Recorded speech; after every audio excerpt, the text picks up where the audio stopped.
10 Star news. ఇక details చూసుకున్నట్లయితే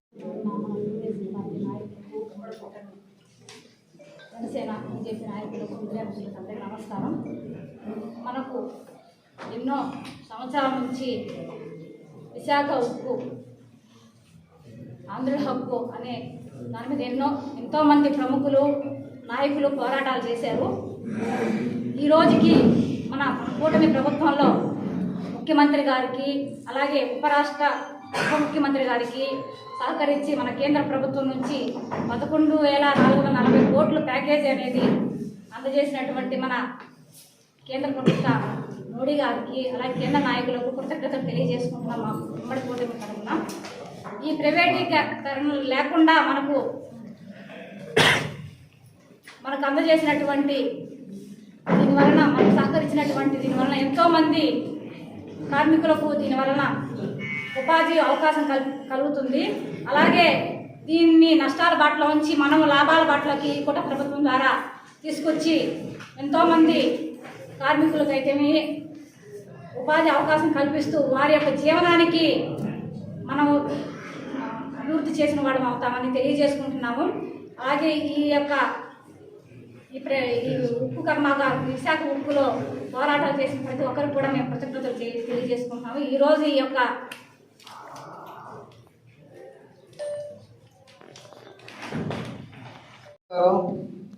ఈరోజు బాబు గారు ముఖ్యమంత్రి అయిన తర్వాత కూటమి ప్రభుత్వం పాలనలో మోడీ గారు దాదాపు 3 లక్షల కోట్ల రూపాయల ప్యాకేజీ ఇచ్చాడు ఆంధ్రప్రదేశ్కి.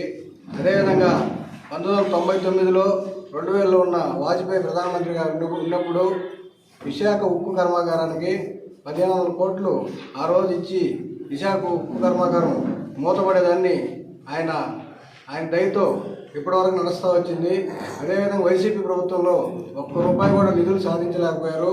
మూతపడిన ఉక్కు పరిశ్రమని మళ్ళా బాబు గారు వచ్చిన తర్వాత 1100 కోట్ల రూపాయలు సుమారుగా ఆయన ప్యాకేజ్ తీసుకొచ్చి మళ్ళీ ఉక్కు కర్మాగారం పనిచేసే కార్మికులు అయితేమి దాని బిజినెస్లో కానీ ముందు పెట్టి మళ్ళీ విశాఖ ఉక్కు ఆంధ్రలో హక్కు అన్నట్టు వైజాగ్ స్టీల్ని భారతదేశంలో నెంబర్ 1 స్టీల్ ఫ్యాక్టరీగా నిలిపేదానికి బాబు గారు ముందుంటాడని అందరికీ తెలియజేస్తున్నాం. ఇటువంటి మంచి కార్యక్రమానికి నాంది పలికిన మోడీ గారికి ప్రత్యేక ధన్యవాదాలు తెలుపుతున్నాం. Thank you very much. కూటమి ప్రభుత్వం ఏ విధంగా అభివృద్ధి బాటలో తీసుకుపోతుంది, ప్రజలకు ఏ విధంగా అభివృద్ధి పదంలో నడిపిస్తుంది,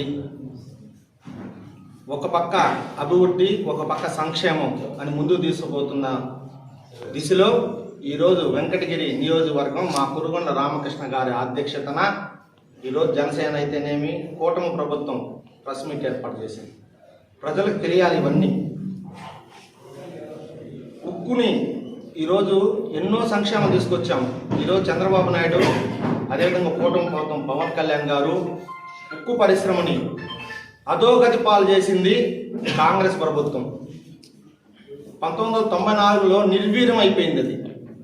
దాని తర్వాత చంద్రబాబు నాయుడు సీఎం 1998 అయితే ఆ రోజు వాజ్పేయి ప్రధానమంత్రిగా ఉన్నప్పుడు 1650 కోట్లు అంటే ఎప్పుడు 98లోనే తీసుకొచ్చి దాన్ని అభివృద్ధికి తోడ్పడ్డాడు. ఏ రోజైతే జగన్ ప్రభుత్వం వచ్చిందో 2019 నుంచి 2024 దాకా దాన్ని ఏ విధంగా లేఅవుట్లు వేయాలా, ఆ స్థలాన్ని ఏ విధంగా ప్రైవేటీకరణ చేయాలా, ఆ ప్రైవేటీకరణ చేసిన దగ్గర ఎంత డబ్బులు తినాలా అని బస్టు పట్టించిన వ్యక్తి ఎవరంటే జగన్మోహన్ రెడ్డి గారు. మరలా కూటమి ప్రభుత్వం అధికారం వచ్చింది.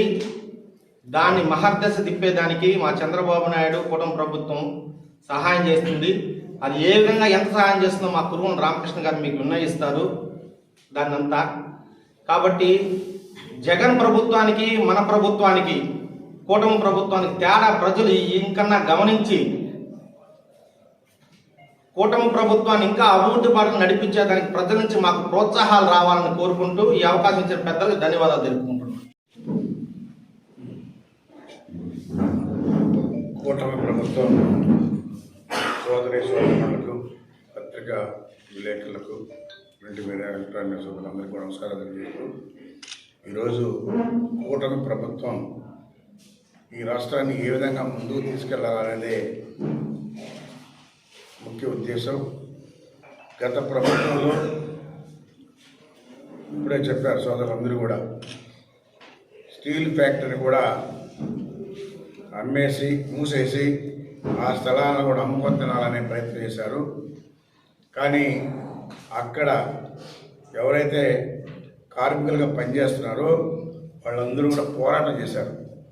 ప్రైవేటీకరణ చేయాలంటే చేయకూడదనే ఉద్దేశంతోనే ఇది ఆంధ్రుల హక్కు, విశాఖ హక్కు అని చెప్పనే నినాదంతో వాళ్ళు పోరాటం జరిపారు. ఆ పోరాటమే తెలిసి మూసేసినా కానీ మళ్ళా మా ప్రభుత్వం వచ్చిన తర్వాత చంద్రబాబు నాయుడు కార్మికులందరూ కూడా ఉద్యోగ అవకాశం కల్పించాలనే ఉద్దేశంతో మళ్ళా ఆ ఫ్యాక్టరీని తెరిపించి ఈరోజు కేంద్ర ప్రభుత్వం కూడా 11,440 కోట్లు రిలీజ్ చేసింది. ఇంకా కూడా మా నాయకుడు తెచ్చి అభివృద్ధి చేయడానికి ప్రయత్నాలు చేస్తారని చెప్పని కూడా తెలియజేస్తా ఉన్నాం. మూసేసినవన్నీ కూడా తెరిపించి కార్మికులు ఉద్యోగ అవకాశాలు కావాలి, ఈ రాష్ట్రాన్ని అభివృద్ధి చేసుకోవాలి అన్ని రకాలుగానే ఉద్దేశంతోనే ఈరోజు కూటమి ప్రభుత్వం ఏర్పడి కేంద్రం సహాయ సహకారాలు తీసుకుంటూ ఈ రాష్ట్రాన్ని ముందుకు తీసుకెళ్తా ఉంది. గత ప్రభుత్వంలో జగన్మోహన్ రెడ్డి అన్నీ కూడా ఆయన సొంత ఆస్తులుగా ఏర్పరచుకొని మూసేయాలని చూసినటువంటి వ్యక్తి ఎవరంటే జగన్మోహన్ రెడ్డి.